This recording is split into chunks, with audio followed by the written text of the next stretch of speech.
Eddembe ly'obuntu nga tutunulira akalulu ke tugenda mu aka 2026 mujjukire byaliwo mu kalulu aka 2021.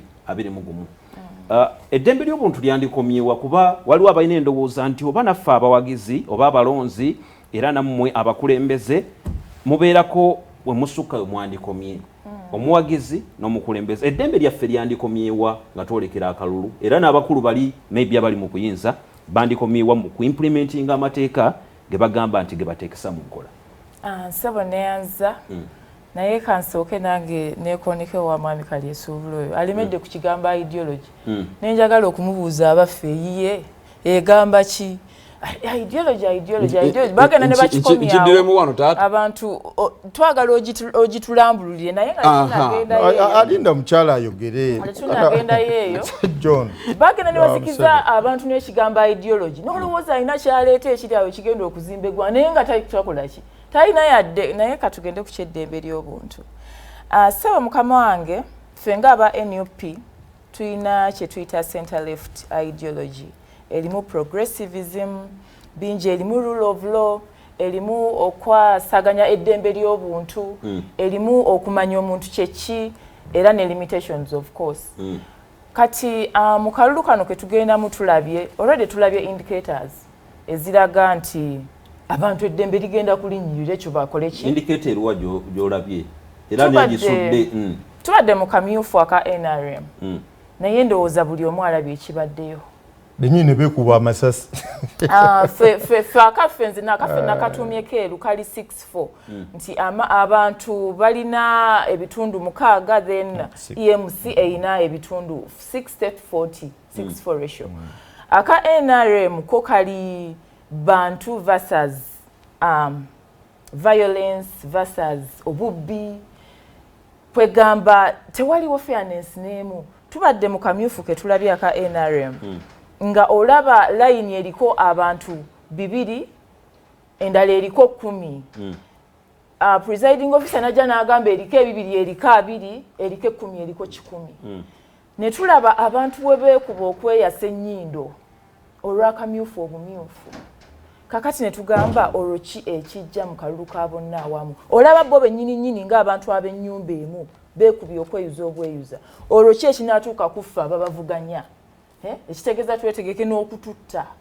So eddembe ly'obuntu tetusuubirayo nti nno ligenda kubeera any better kusinziira ku kye tulabye.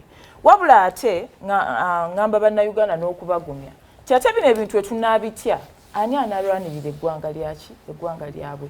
Kyolw'okuba kino kye balabye tebeesibira mu nnyumba kwekweka. Tulina ekkatalanga bannayuganda nga generation eno ekulemberwa Kyagulanyi Center muzzukulu wa Kayiira kati. Akulemberawa tukulembera ba NUP. So your president wafaddako atutwala mu Uganda empya. Anti badde njagala otereeze kuba ogambye atukulembera. Tulina ekkatala n'omusaalaba okulaba nga tuteeka eggwanga lino mu trajectory gye twagala abaana baffe balisange nga litambula. So kitukakatako era tulina kye twatumye protest vote. Katono nnyo kankyogereko. Protest vote eyo ekulagira munnayuganda yonna gy'oli. Gendo onoonya akalulu tolinda ffe tolina Namata nti Namata yayagala obubaka bwa parliament ajje kajja anoonya akalulu nedda. Kikkakatako gwe yonna gy'oli eyo okutambula mu bantu ng'onoonya akalulu. Tukkiriza mu transition of power eri peaceful. Tetukkiriza mu kuyiwa musaayi. Tulina enzikiriza mu cohesion and unity. Tukkiriza mu Uganda eyawamu nga tetwawudde mu mawanga, tetwawudde mu religions, tetwawudde mu gender. Tukkiriza mu kintu ekiri unified. Byonna bino betukkirizaamu birungi. Era mu Uganda aliyo yonna kwoba osinziira okulaba nga ojja mu protest vote, onoonya akalulu, olonde atooka kuume. Toyanza mukyala Namata okulambula okulungi. Tugeze eri muganda wange Juma Owengo nageze nenkujaka kazindaala awo ng'ennyumba ekutta omuliro naye bwe tuba tutunuulidde ensonga z'eddembe ly'obuntu lyandikomyewa nga twolekera akalulu ka 2026 kuba tusigaza endowooza ebbanga ttono ate endowooza mu kwogera okutuufu tuyinza okugamba nti akalulu lwedi twakayingira edda kuba baabo bamukulu Kalyesuubula empapula abazigyeyo olunaku lwajja okwesimba ku bwa pulezidenti.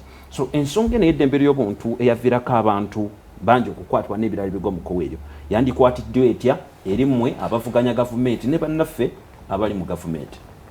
Mwami Museveni olwaleero njagala asooka amanye titugenda mu ringi mu kalulu ke tugendamu katutenga omukubi w'ebikonde kati wobeera mu ringi ye n'akwata abantu n'abasiba emikono emabega ye najja n'atandika okukukuba twali mu kalulu ke Kawempe abasajja Jati, Jeti, Kuuso, Puuso, Piiso bonna ne bavaayo abawanvu n'abampi akalulu Kawempe by election omusajja n'awangula akalulu leero ne bamugaa nti wabba waleeta polisi waleeta amagye olwaleero abavubuka bonna bogamba bakwata muzzukulu wange Edi Mutwe bakireewo Kivumbi bali eyo walabye olunaku lw'eggulo nga baleese Bobi Yanga mu kooti naye nga bamubeezezza eyo tunuulire omulamuzi e Masaka ng'agamba kati emyezi gigenze mwena ng'agamba Edi Mutwe nti bakutwale bakujja wano mu kooti mu prison eyo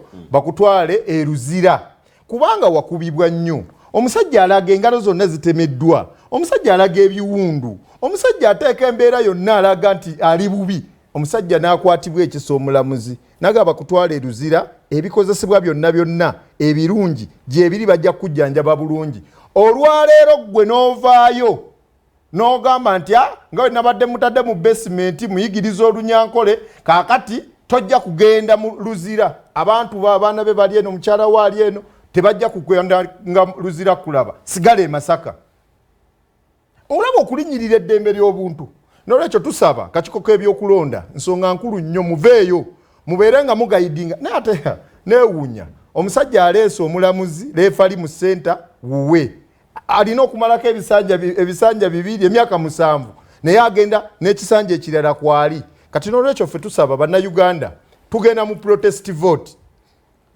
vote erimu okunoonya akalulu erimu okukalonda erimu okukakuuma ate okalwanirire era nze nno nkubiriza bannayuganda mwenna naddala nze wano omanyi ono wenayogedde nti wano mu Buganda kwekyo nina kyogera nti kuwe ndi musajja Buganda kati ompulira njogera lulimi ki n'oli waana ayogera olulwe lwali era kati nze message eno njitwala manya awulira Oluganda agikole ki agiwulire protest vote gye tugendamu mbasaba olwaleero ye solution egenda okumalawo byonna tubeerewo tulwanirira akalulu kaffe kubanga mwami Museveni nga yakyalina yakutta abalamuzi yakutta bano ab'ebyokulonda yakutta amagye Jati biki yatandika okunona abaana ekiro ne babakwata kakati embeera eno gye tugendamu nsaba ffenna bannayuganda eriiso libeere ku lutimbe muve ku bana abali mu kuwaaniriza mwami Museveni be yakutta okuleeta nkugamba muganda wange olaba akatabo kano kawandiikibwa Paul Nerika